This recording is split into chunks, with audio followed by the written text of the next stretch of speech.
মেয়েদের জীবন বড়ই অদ্ভুত। মেনে নিতে নিতে আর মানিয়ে চলতে চলতেই জীবন শেষ। লোকে বলে মেয়েদের কোনো বাড়ি হয় না। সত্যি বলতে মেয়েদের ছাড়া কোনো বাড়িই সম্পূর্ণ হয় না। বিয়ের পর সবাই জানতে চায় মেয়েটি বাপের বাড়ি থেকে আসার সময় কী নিয়ে এসেছে, কিন্তু এ কথাটি কেউই জানতে চায় না সে বাপের বাড়ি থেকে আসার সময় কি কি ছেড়ে এসেছে।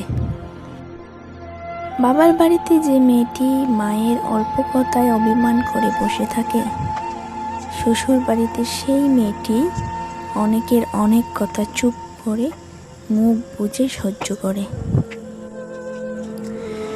মেয়ে হয়ে জন্ম নেওয়া যতটা সহজ, মেয়ে হয়ে জীবন কাটানো ততটা সহজ নয়।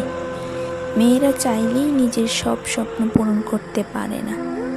যেখানে একটা ছেলে শ্বশুরবাড়িতে গিয়ে 2 দিনও ঠিক মতো থাকতে পারে না, আর একটা মেয়ে তার বাবা মা ভাই বোন সকলকে ছেড়ে শ্বশুরবাড়িতে গিয়ে সারাটা জীবন কাটিয়ে দেয়।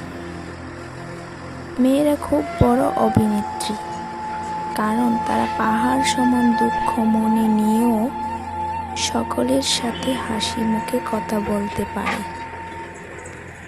মেয়েদের কষ্ট সহজে কেউ বুঝতে পারে না। মেয়েরা চাইলেই একটু স্বাধীনভাবে চলতে পারে না। একটা মেয়ে যখন বাবার বাড়িতে থাকে, তখনও সে হাজার সমালোচনার পাত্রী। চলার পথে হাজারো নিয়ম বাধা। ঠিক করে বসো, ঠিক করে